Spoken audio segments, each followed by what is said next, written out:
Okay, this is lesson 1.3, order of operations and evaluating. You'll notice on your notes you have the warm-ups. I will not be going through the warm-ups in this video lesson. If you want to come in and check the answers for your warm-ups, please feel free to do so. All right, the first thing we're going to start off with is order of operations. This is a review. When you're doing order of operations, you might have heard this called PEMDAS, or please excuse my dear Aunt Sally. It's how we solve problems. The first thing we do is simplify anything in parentheses. Then we simplify exponents. Now, we do not multiply and then divide. We multiply or divide from left to right. Okay? And we add or subtract from left to right. Multiplying and dividing, adding and subtracting is always done from left to right. The important thing is you multiply and divide before you add or subtract. Okay, let's go ahead and use PEMDAS to solve this problem. The first thing we're going to do the exponents. We don't have any parentheses, so we do exponents, and we rewrite the entire problem. We just don't go 6 squared is 36, and then just throw a 36 over here. We go 12 plus 36 divided by 3 minus 2. Okay? Whenever you have an exponent, the way you do exponents, this means 6 times 6. It is not 6 times 2, it is 6 times 6. This, the small number, tells you how many times to multiply the big number by itself. 6 times 6 equals 36. Okay? Now, the next thing I'm going to do is not the addition. According to PEMDAS, I multiply or divide from left to right. So I'm going to take this 36 divided by 3. 36 divided by 3 is 12. So I have 12 plus 12 minus 2. The next thing I'm going to do, I add or subtract from left to right. So I get 24 minus 2. This equals 22. Okay? According to our rules, when two numbers have different signs, we subtract. We always keep a sign of the larger number. All right, example B, we're going to do inside our parentheses first. We do not do 48 divided by 3. It's 3 times 2, which is 6. So we get 48 divided by 6. And 48 divided by 6 is, that is correct, 8.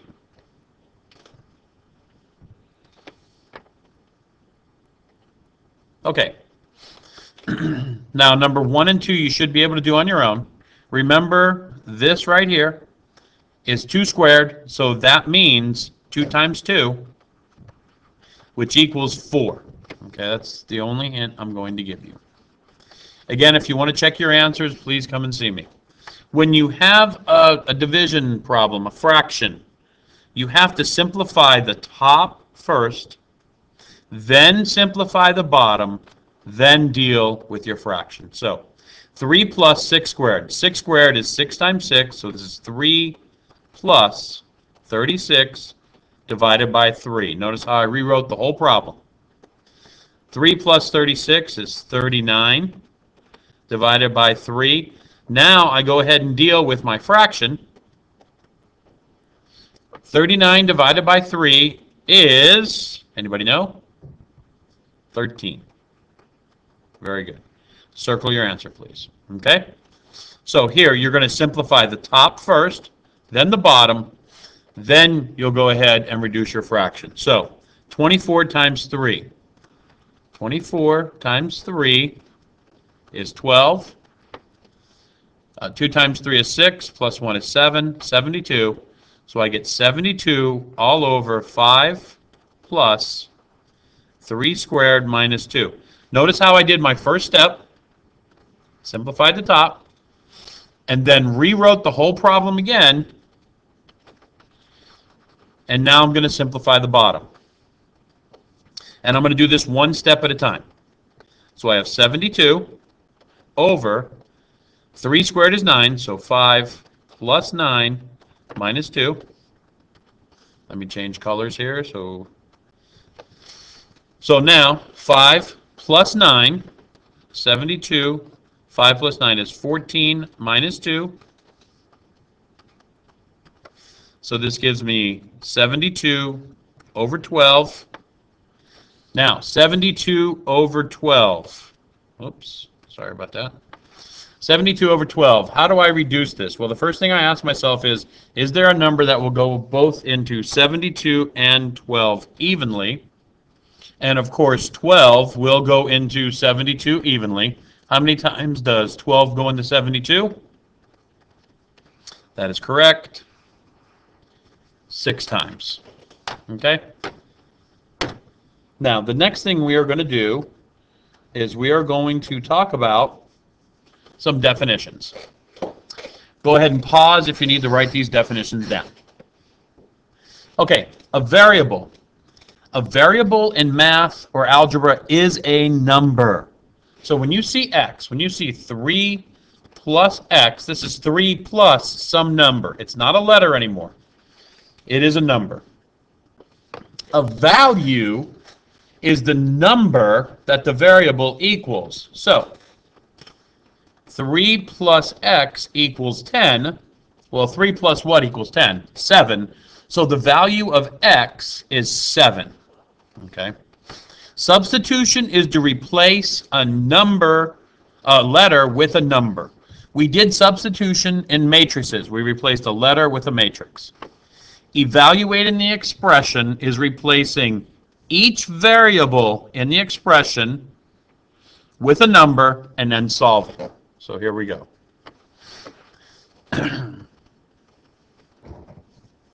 Here I have 5x plus 7 if x equals 2. So they tell me what x equals. X equals 2. So instead of x, I'm going to write a 2. So this is 5. Now, what mathematical operation is going on between the 5 and the x? Well, I don't see a plus, a minus, or a division sign, so that means multiplication. So this is 5 times 2 plus 7. 5 times 2 is 10, plus 7 equals 17. Okay? This is exactly the same. I'm going to replace A with the number 1, B with -8. One thing I like to do when I do substitution is I'll rewrite the problem, and instead of the letter, I'll put empty parentheses, and then I'll go back in and fill in the values for my letters. What does A equal? 1, so 1's going to go here. What does B equal? -8, so -8 goes there. 10 times 1 is 10. I have 2 signs, plus and minus is minus, so this is 10 minus 8, that equals 2. I hope that you put the empty parentheses and then fill in the value second, because that is going to be a very, very simple way to avoid mistakes that you guys can make. Okay, we're going to skip down to example 4, and here is why it is so important to put the empty parentheses. Instead of B, I'm going to write empty parentheses, and I put my square, -4 times A, empty parentheses, times C, empty parentheses. Now, what is the value of B? -6. What is the value of A? 2. And the value of C is 2. Now, in my class, you are allowed to use calculators. The problem is, if on the calculator you put -6 squared, it's going to tell you that the answer is -36. That is wrong. If you put it in parentheses in the calculator, it will give you the right answer. So, even though you may not have a calculator at home while you're watching this, in the classroom you will have a calculator. This means -6 times -6. Now, a negative times a negative equals a positive, so there is no way -6 squared could equal a -36. So this is +36 times -4, I'm sorry, -4 times 2 times 2. Now, a mistake that I see every year is students want to go 36 minus 4 next. That is wrong. Your next operation has to be 4 times 2, negative 4 times 2. So this now equals 36 minus 8 times 2. Remember order of operations, you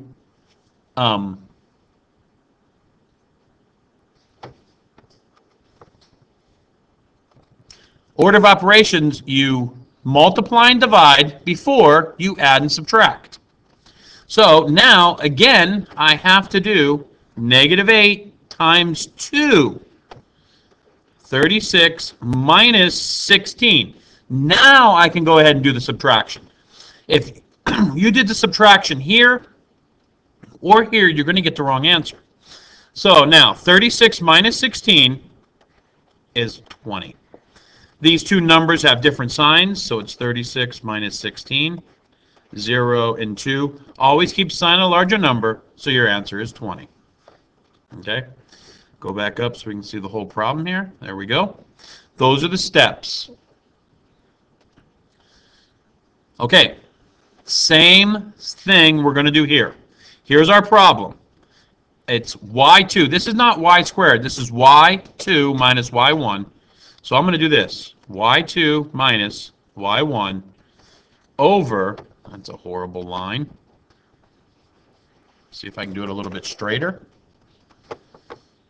y2 minus y1 over, not really, x2 minus x1. Now I'm going to fill in my values. We know that y2 is 4. y2 goes right here. y1 is 1. x2 is 3. x1 is 2. So we have 4 minus 1. What's 4 minus 1? 3. Over 3 minus 2 is 1. You can leave your answer 3 over 1 or 3. Okay. Well, that was a very short lesson. If you have any questions, remember, come in and see me, and have a nice day.